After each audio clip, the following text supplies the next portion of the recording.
Hello viewers, welcome to MathTech. I'm Amit Sharma. In this video, we are going to solve previous year question of linear algebra from CSIR Net Mathematics from the year 2011 to 2021.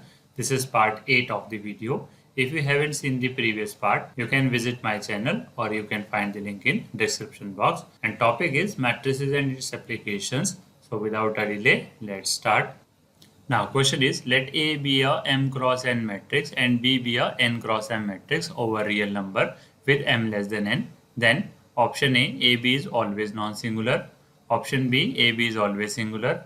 Option C, BA is always non-singular. Option D, BA is always singular.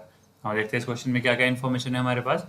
First information है A एक m cross n की matrix है और B जो है वो एक n cross m की मैट्रिक्स है. दोनों मैट्रिक्स कैसी हैं? रियल है. और ये कंडीशन है कि जो m की वैल्यू है वो n से लेस है. तो हमसे पूछ रहा है कि जो मैट्रिक्स ए बी है वो नॉन सिंगुलर होगी या सिंगुलर होगी, या बी ए मैट्रिक्स है वो नॉन सिंगुलर होगी या सिंगुलर होगी. हमें पता है कि कोई भी मैट्रिक्स नॉन सिंगुलर कब होती है, जब उसका determinant not equal to zero होता है या फिर उसका रैंक उसके ऑर्डर के बराबर आ जाता है. अगर मैट्रिक्स का रैंक ऑर्डर से कम आता है तो मैट्रिक्स कैसी हो जाती है? सिंगुलर हो जाती है. नाउ देखते हैं हमारे पास जो ए है इसका ऑर्डर क्या गिवन है, हमें m क्रॉस n है, और जो b है इसका ऑर्डर हमारे पास क्या है? n क्रॉस m है. तो हमें यहाँ पता है कि जो रैंक ऑफ a होगा वो less than equal to minimum of m comma n होगा. अब हमें गिवन है कि m की वैल्यू n से छोटी है, इसका मतलब जो रैंक ऑफ a है वो लेस देन इक्वल टू क्या आएगा? m. सिमिलरली यहाँ से जो रैंक ऑफ b है वो भी क्या होगा? Less than equal to minimum of m comma n. और हमें पता है कि m की वैल्यू n से छोटी है, जैसे इम्प्लाई जो रैंक ऑफ b होगा वो भी क्या आएगा? Less than equal to m आ जाएगा. नाउ अगर हम a और b का प्रोडक्ट करेंगे तो हमें जो मैट्रिक्स मिलेगी वो किस ऑर्डर की मिलेगी? m क्रॉस m की मिल जाएगी. नाउ हमें ये भी पता है जो रैंक ऑफ ए बी होगा वो less than equal to minimum of rank of A comma rank of B होगा. नाउ हमें पता है rank of A B M से छोटा है, रैंक ऑफ बी भी एम से छोटा है. इसका मतलब जो रैंक ऑफ ए बी है वो भी क्या आएगा? Less than equal to M आएगा हमारे पास. अब यहाँ से अगर rank of A B M के बराबर हुआ तो ए बी कैसी हो जाएगी? नॉन सिंगुलर हो जाएगी. और रैंक ऑफ ए बी अगर एम से छोटा हुआ तो ए बी कैसी हो जाएगी? सिंगुलर हो जाएगी. बट यहाँ पर कह रहा है कि A B is always non singular, but ऐसा तो पॉसिबल नहीं है क्योंकि दोनों केस हो सकते हैं, इसलिए ऑप्शन ए क्या हो जाएगा? डिस्कार्ड हो जाएगा. और ये कह रहा है कि A B is always singular, तो ये भी पॉसिबल नहीं है क्योंकि अगर rank of A B M के बराबर हुआ तो नॉन सिंगुलर आएगा. तो पहले दोनों ऑप्शन आपके यहाँ से डिस्कार्ड हो जाएंगे. नाउ अगर हम b इंटू ए निकालेंगे तो बी ए का जो ऑर्डर होगा वो क्या आएगा? n क्रॉस n आएगा हमारे पास. नाउ सिमिलरली जो रैंक ऑफ बी ए है वो भी क्या आएगा? Less than equal to m आएगा. और हमें पता है जो m है वो किससे है? n से छोटा है. इसका मतलब रैंक ऑफ बी ए कुछ भी आए वो हमेशा n से क्या होगा? कम होगा, मतलब इसके ऑर्डर से कम आएगा. इसका मतलब रैंक ऑफ बी ए हमेशा कैसा आएगा? n से कम. इसका मतलब क्या है? जो बी ए मैट्रिक्स है वो हमेशा कैसी होगी? सिंगुलर होगी. तो ऑप्शन सी भी क्या हो जाएगा? डिस्कार्ड हो जाएगा. और ऑप्शन डी हमारा क्या हो जाएगा? करेक्ट हो जाएगा. Now next question is, let A B 2 cross 2 matrix over R with determinant of a plus i is equal to 1 plus determinant of a. Then we can conclude that option A determinant of a is 0, option B a is equal to 0, option C trace of a equal to 0, option D a is non singular. Now देखते हैं इस question में क्या क्या information है. ए हमारे पास एक 2 cross 2 की रियल मैट्रिक्स है और जो इस कंडीशन को सेटिस्फाई करती है कि determinant of a plus i is equal to 1 plus determinant of a है. हमसे पूछ रहा है कि इनमें से कौन सा ऑप्शन करेक्ट होगा. ना हम क्या करते हैं इस क्वेश्चन के लिए, ए है हम 2 क्रॉस 2 की एक जनरल मैट्रिक्स ले लेते हैं जिसके एलिमेंट है ए बी सी और डी. नाउ अब हमें क्या करना है? a प्लस आई कैलकुलेट करते हैं. आई एक गारंटी मैट्रिक्स है तो ये बन जाएगा आपके पास a plus 1 B C and D plus 1. Now left hand side में हमें क्या करना है? इसका डिटरमिनेंट फाइंड आउट करना है. तो determinant of a plus I अगर आप निकालेंगे तो मिलेगा a plus 1 into D plus 1 minus B C. इससे आप मल्टीप्लाई कर लीजिए, बन जाएगा A D plus A plus D plus 1 minus B C. Now what is the right hand side? Right hand side is 1 plus determinant of a.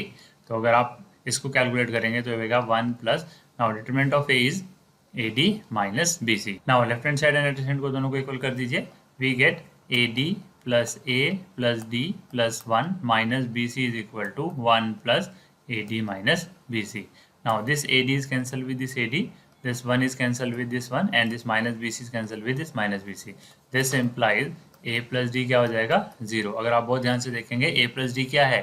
इस matrix का trace है। This implies the trace of matrix A is 0। तो आपका option C क्या हो जाएगा, correct हो जाएगा, और बाकी सारे ऑप्शन आपके क्या हो जाएंगे, डिस्कार्ड हो जाएंगे। अगर आप ये चेक करना चाहते हैं कि बाकी ऑप्शन कैसे गलत होंगे तो आपको एग्जांपल ले सकते हैं। सपोज करो मैं ए को कोई भी एक जीरो मैट्रिक्स ले लेता हूँ। जीरो मैट्रिक्स अगर आप यहाँ सब्स्टिट्यूट करेंगे तो आपकी कंडीशन सेटिस्फाई करेगा, बिकॉज क्योंकि यहाँ आ जाएगा determinant of I which is equal to 1, और राइट हैंड साइड में मेरे पास क्या बचेगा, ओनली 1 बचेगा दोनों से में। अब अगर ए मेरे पास जीरो मैट्रिक्स है तो ये कभी भी नॉन सिंगुलर नहीं हो सकती, तो इससे आपका फोर्थ ऑप्शन क्या हो जाएगा, डिस्कार्ड हो जाएगा। सिमिलरली आप बाकी ऑप्शन भी डिस्कार्ड कर सकते हैं। Now next question is the trace of the matrix having element 2 1 0 0 2 0 0 0 3 to the power 20 is option A 7 to the power 20, option B 2 to the power 20 plus 3 to the power 20, option C 2 into 2 to the power 20 plus 3 to the power 20, option D 2 to the power 20 plus 3 to the power 20 plus 1। Now देखते हैं इस question में क्या क्या information है हमारे पास। हमारे पास एक मैट्रिक्स गिवन है जो कि एक अपर ट्रायंगुलर मैट्रिक्स है, और हमसे पूछ रहा है कि इस मैट्रिक्स की अगर हम पावर 20 कर दें तो उसका ट्रेस क्या होगा। नाउ आपको बहुत अच्छे से ध्यान होगा, अगर मैट्रिक्स मेरे पास डायगोनल मैट्रिक्स है तो उसकी जो आइगन वैल्यू होती है वो कैसी हो जाएंगी, उसके डायगोनल एलिमेंट हो जाएंगे। तो अगर हम सिर्फ इस मैट्रिक्स को देखें, पावर को नहीं, सिर्फ इस मैट्रिक्स को, तो इसकी आइगन वैल्यू कैसे हो जाएंगी, 2 2 और 3 हो जाएंगी। नाउ हमें पता है कि अगर लैम्डा आइगन वैल्यू है मैट्रिक्स ए की, तो लैम्डा की पावर एन आइगन वैल्यू हो जाएगी ए टू द पावर एन की। तो सिमिलरली इसकी पावर अगर 20 करेंगे तो जो आइगन वैल्यू बन जाएंगी वो बन जाएंगी 2 to the power 20, 2 to the power 20 and 3 to the power 20। Now हमें ये भी पता है जो ट्रेस होता है वो क्या होता है, सम ऑफ आइगन वैल्यू होता है। तो इस मैट्रिक्स का जो ट्रेस होगा वो बनेगा 2 to the power 20 plus 2 to the power 20 plus 3 to the power 20। Now ये क्या बन जाएगा आपके पास, 2 into 2 to the power 20 plus 3 to the power 20। तो आपका ऑप्शन सी क्या हो जाएगा, करेक्ट हो जाएगा। Option A, option B and option D आपके क्या हो जाएंगे, डिस्कार्ड हो जाएंगे। Now next question is let w1 containing the vector u v w x belongs to R4 such that u plus v plus w equal to 0, 2v plus x equal to 0, 2u plus 2w minus x equal to 0, and w2 containing the vector u v w x belongs to R4 such that u plus w plus x equal to 0, u plus w minus 2x equal to 0, and v minus x equal to 0, then which of the following is true? Option A, dimension of w1 equal to 1, option B, dimension of w2 equal to 2, option C, dimension of w1 intersection w2 equal to 1, option D, dimension of w1 plus w2 equal to 3। और देखते हैं इस question में क्या क्या information है। हमारे पास w1 एक सेट है जो कि वेक्टर को कंटेन करता है u v w x, जो कि R4 हैं, जो इन कंडीशन को क्या करते हैं, सेटिस्फाई करते हैं। मेरे पास टोटल कितनी कंडीशन है w1 में, 3 कंडीशन है। सिमिलरली w2 भी एक सेट है जिसमें R4 के वेक्टर हैं जो इन 3 कंडीशन को क्या करते हैं, सेटिस्फाई करते हैं। और हमसे पूछ रहा है कि dimension of w1, w2, w1 intersection w2 और w1 प्लस w2 क्या होगी हमारे पास। ना हम क्या करते हैं, w1 की कंडीशन जो गिवन है उसकी अब कोएफिशिएंट मैट्रिक्स बनाते हैं। तो ये बन जाएगा u का कोएफिशिएंट 1, v का 1, w का 1 और x का बन जाएगा 0। u का कोएफिशिएंट हो गया 0, v का हो गया 2, w का 0, x का हो गया 1। नाउ u का कोएफिशिएंट हो गया 2, v का हो गया 0, w का होगा 2 और x का हो गया -1। नाउ हम इसका रैंक फाइंड आउट करते हैं। R3 पे ऑपरेशन लगा सकते हैं हम, R3 माइनस 2 टाइम्स R1, तो इक्विवेलेंट मैट्रिक्स आपकी बन जाएगी 1 1 1 0 एंड 0 2 0 1। अगर आप इसे 2 से मल्टीप्लाई करके माइनस करेंगे बन जाएगा 0, यहाँ जाएगा आपके पास -2, इसे 2 से मल्टीप्लाई करेंगे बन जाएगा 0, यहाँ जाएगा आपके पास -1। नाउ R3 पे आप फिर से ऑपरेशन लगा दीजिए, R3 प्लस R2, तो आप देखेंगे आपकी मैट्रिक्स बन जाएगी 1 1 1 0 0 2 0 1 एंड 0 0 0 0। अगर आप बहुत ध्यान से देखेंगे तो आपको कितनी पायलट पोजीशन मिली, 2 पायलट पोजीशन मिली, और कितने फ्री वेरिएबल मिले मुझे, 2 फ्री वेरिएबल मिले। तो डायमेंशन में हमेशा हम फ्री वेरिएबल की काउंटिंग करते हैं, तो इस हिसाब से जो डायमेंशन ऑफ w1 होगी वो हो जाएगी नंबर ऑफ फ्री वेरिएबल, जो कि कितने हैं, 2। बट यहाँ कह रहा है डायमेंशन w1 1 होना चाहिए, तो ऑप्शन आपका क्या हो जाएगा, रॉन्ग हो जाएगा। नाउ हम सेम काम करते हैं w2 के लिए। इसकी आप मैट्रिक्स बना लीजिए, क्या बनेगी आपके पास, u का कोएफिशिएंट 1, v का 0, w का 1, x का 1। सेकेंड से u का 1, v का 0, w का 1 एंड x का -2। सिमिलरली u का 0, v का 1, w का 0 और x का -1। नाउ अब यहाँ से इसका रैंक निकाल लीजिए। R2 पे ऑपरेशन लगा सकते हैं हम, R2 माइनस R1। अगर आप बहुत ध्यान से करेंगे तो बनेगा 1 0 1 1, दिस माइनस दिस 0, ये आपके पास 0 ही है, this minus this 0 and this minus this is -3, और लास्ट आपका बनेगा 0 1 0 -1। अगर आप चाहें तो एक और स्टेप कर सकते हैं, R2 और R3 को आप क्या कर सकते हैं, इंटरचेंज कर सकते हैं। तो आपकी मैट्रिक्स बन जाएगी 1 0 1 1 0 1 0 -1 एंड 0 0 0 -3। तो आप देख सकते हैं आपको 3 पाइवट पोजीशन मिल रही है, यहाँ पे और यहाँ पे। तो नंबर ऑफ फ्री वेरिएबल कितने हुए? 1 हुए। तो डायमेंशन ऑफ W2 क्या होगी? Number of free variable. तो W2 की डायमेंशन कितनी हो जाएगी? 1 हो जाएगी। बट ये कह रहा है W2 की डायमेंशन कितनी है? 2 है। तो ये भी ऑप्शन आपका क्या हो जाएगा? डिस्कार्ड हो जाएगा। नाउ अगर आप बहुत ध्यान से देखेंगे W1 में कौन सा फ्री वेरिएबल है हमारे पास? हमें पाइवट पोजीशन मिली है U और V पे। तो हमारा फ्री वेरिएबल यहाँ से कितना हुआ? एक तो हुआ W और कितना हुआ यहाँ से X। यहाँ से हमें जो फ्री वेरिएबल मिला वो कितना मिला? W।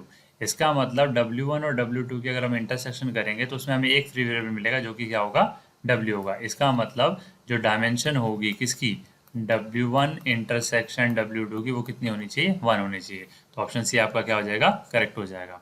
नाउ ऑप्शन डी की अगर हम बात करें तो इसके लिए हमारे पास फॉर्मूला है dimension of W1 plus W2 ये होता है हमारे पास dimension of W1 plus dimension of W2 minus dimension of W1 intersection W2। इसमें आप वैल्यू सब्स्टिट्यूट कर दीजिए। डायमेंशन ऑफ W1 हमारे पास है 2, डायमेंशन ऑफ W2 हमारे पास है 1 और dimension of W1 intersection W2 है हमारे पास 1। तो इसको अगर आप सॉल्व करेंगे तो मिलेगा 2, बट यहाँ कह रहा है कि 3 है, इसलिए ऑप्शन डी भी आपका क्या हो जाएगा? रॉन्ग हो जाएगा। Now next question is let u1 u2 up to un be the orthonormal basis of Cn as a column vector. Let m containing the vector u1 up to uk, n containing the vector uk plus 1 up to un, and p be a diagonal k cross k matrix with diagonal entries alpha 1 alpha 2 up to alpha k belongs to R. Then which of the following is true? Option A, rank of m p m star is equal to k whenever alpha I is not equal to alpha j, 1 is less than equal to I, comma j less than equal to k. Option B, trace of MP M star is equal to summation I varies from 1 to k alpha I.